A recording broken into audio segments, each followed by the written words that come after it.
Moon पर चंद्रयान की successful landing के बाद पूरा विश्व भारत के इसरो और उसके साइंटिस्ट का लोहा मान चुके हैं। हर कोई साइंटिस्ट के बारे में पढ़ना चाहता है, जानना चाहता है कि आखिर कौन वो लोग थे जो इस मिशन के पीछे शामिल थे और उन लोगों ने ये काम कैसे किया।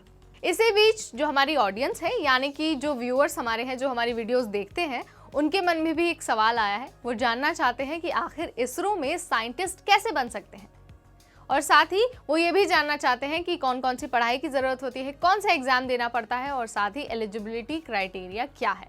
अगर आपके मन में भी ये सवाल है कि यार इसरो में साइंटिस्ट कैसे बनते हैं और आप हमारी ऑडियंस हैं, तो आज आपके लिए ये वीडियो मैं खास तौर पर लेकर आई हूँ, जहाँ मैं आपको विस्तार से बता दूंगी कि आप इसरो में साइंटिस्ट कैसे बन सकते हैं। तो चलिए वन बाय वन आपको सारी डिटेल्स दे देते हैं।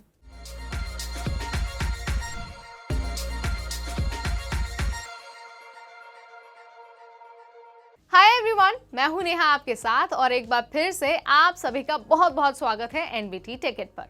ये वीडियो बहुत खास है क्योंकि इसरो ने तो पूरी दुनिया में अपना नाम कमा लिया है, लेकिन अब वक्त आ गया है कि आप भी इसरो से जुड़े और इसरो का साइंटिस्ट बने। लेकिन साइंटिस्ट बनते कैसे हैं, वो तमाम चीजें अब हम आपको इस वीडियो के जरिए बता देंगे। अगर आपको इसरो में साइंटिस्ट बनना है तो इसकी शुरुआत आपको स्कूल से ही करनी होगी। यानी कि अगर आपने 10th पास कर लिया है तो आपको 11th में पीसीएम लेना है, यानी कि फिजिक्स, केमिस्ट्री और मैथ्स। इन तीनों सब्जेक्ट्स के साथ आपको अपनी 12th की परीक्षा पास करनी है। आपको सिर्फ यूं ही पास नहीं हो जाना, बल्कि आपको बहुत अच्छे मार्क्स से पास करना होगा। तो ये तो हुआ पहला स्टेप कि आपने 12th की परीक्षा पीसीएम के साथ अच्छे मार्क्स के साथ पास कर ली। ठीक है, तो आपने ये कर लिया। अब बढ़ते हैं स्टेप 2 की तरफ, यानी कि आपको अब जेई का एग्जाम देना होगा। जेई यानी कि जॉइंट एंट्रेंस एग्जाम, जो इंजीनियरिंग एंट्रेंस एग्जाम होता है। ठीक है, आपने जेई का भी एग्जाम दे लिया, आपका सिलेक्शन हो गया।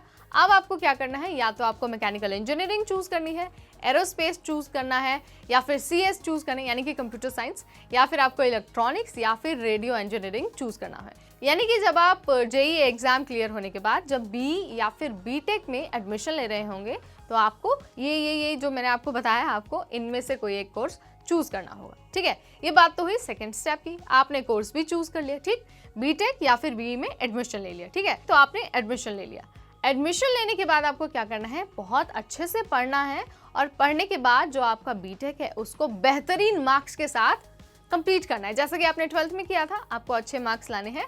बीटेक में भी आपको यही करना है। जब आप ग्रेजुएशन कर रहे हो, चाहे वो बीटेक हो या फिर बी यानी कि बैचलर ऑफ इंजीनियरिंग हो, आपको अच्छे से पढ़ना है और अच्छे मार्क्स से पास होना है। कितने मार्क्स? आपको मिनिमम 65% मार्क्स लाना बहुत बहुत बहुत जरूरी है। सो ये बात हुई स्टेप सेकंड की। पहले आपने 12th अच्छे से पास कर लिया, अब आपने क्या किया है, बीटेक में एडमिशन लिया है और आपने बीटेक भी 65% मार्क्स से अच्छे से पास कर लिए। ठीक है, तो ये 2 स्टेप हो गए। और जब आप बीटेक की पढ़ाई या फिर बी की पढ़ाई अच्छे से पास कर लेते हैं, तब बारी आती है थर्ड स्टेप की। थर्ड स्टेप यानी कि इसरो का सेंट्रलाइज्ड रिक्रूटमेंट बोर्ड एग्जाम। सो अगर आप ICRB यानी कि इसरो का जो सेंट्रलाइज्ड रिक्रूटमेंट बोर्ड एग्जाम है, अगर आपको इसमें बैठना है तो ज़रूरी है कि आपने बीटेक या फिर बीई की पढ़ाई की हो। साथ ही ये ज़रूरी है कि आपका जो बीटेक या फिर बीई हुआ है वो 65% मार्क्स के साथ हो। अगर इससे कम मार्क्स आपके होते हैं तो आप इस एग्ज़ाम में भाग लेने के लिए योग्य नहीं हैं। तो आपको ध्यान रखना है, जब आप कॉलेज में जाएं तो अच्छे से पढ़ें और साथ ही 65% मार्क्स के साथ अपना कोर्स कंप्लीट करें। सो ये तो आपने जान लिया कि एग्जाम आपको देना है और एग्जाम में बैठने के लिए आपके पास कौन सी क्वालिफिकेशन होनी चाहिए। अब मैं आपको बताती हूँ ये जो ICRB एग्जाम है ये कैसे कंडक्ट कराया जाएगा। तो देखिए, ये 2 स्टेप्स में होगा, यानी कि रिटन एग्जाम और दूसरा इंटरव्यू। ठीक है, तो सबसे पहले जो भी एलिजिबल कैंडिडेट्स हैं उनके लिए रिटन एग्जाम का आयोजन किया जाएगा। जो भी उम्मीदवार रिटन एग्जाम क्लियर कर लेंगे, उसके बाद उनको इंटरव्यू राउंड के लिए बुलाया जाएगा। ठीक है, फिर आपका इंटरव्यू होगा और जो कैंडिडेट इन दोनों ही सेक्शंस को क्वालिफाई कर लेंगे, यानी कि रिटन और इंटरव्यू, तो उन्हीं को सिलेक्टेड कैंडिडेट की लिस्ट में शामिल किया जाएगा। यानी कि ऐसा नहीं है कि आपने रिटन क्लियर कर लिया तो हो गया, नहीं, आपको रिटन भी क्लियर करना है और साथ ही इंटरव्यू भी क्लियर करना बहुत ज़रूरी है। ठीक है, सो ये एग्ज़ाम थोड़ा सा इसका लेवल टफ है, तो आपको जब आप पढ़ रहे हो, ग्रेजुएशन कर रहे हो, तो भी आपको इसे अच्छे से प्रिपेयर करना है और उसके बाद तो प्रिपेयर करना ही है।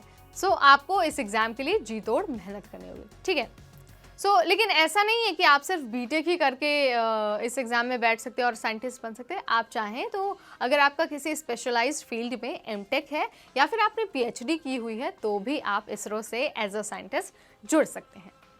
तो हमने आपके सारी क्वेरीज़ को आई होप आंसर कर दिया होगा।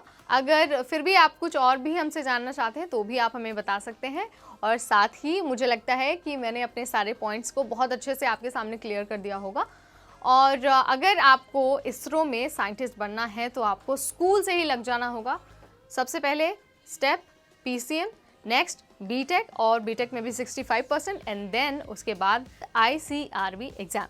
ये तीनों जो स्टेप्स हैं आपको इनको अच्छे से ध्यान में रखना है। और अगर आपको कुछ और जानना है तो आप हमें कमेंट सेक्शन के ज़रिए बता सकते हैं। अगली बार हम फिर आपके सामने आएंगे ऐसे ही एक नॉलेजेबल वीडियो के साथ, ताकि हम आपकी जो क्यूरियोसिटी है उसका थोड़ा सा तो एटलीस्ट आंसर कर पाएँ। तब तक मुझे यानी नेहा को दीजिए इजाज़त। लेकिन अगर आपको ये वीडियो पसंद आया तो आप अपने दोस्तों के साथ या फिर अपने फैमिली मेम्बर के साथ भी इसे शेयर करना बिल्कुल ना भूलें। और हाँ, साथ में आप चैनल को भी सब्सक्राइब करें। तब तक मुझे यानी नेहा को दीजिए इजाज़त। See you in the next video.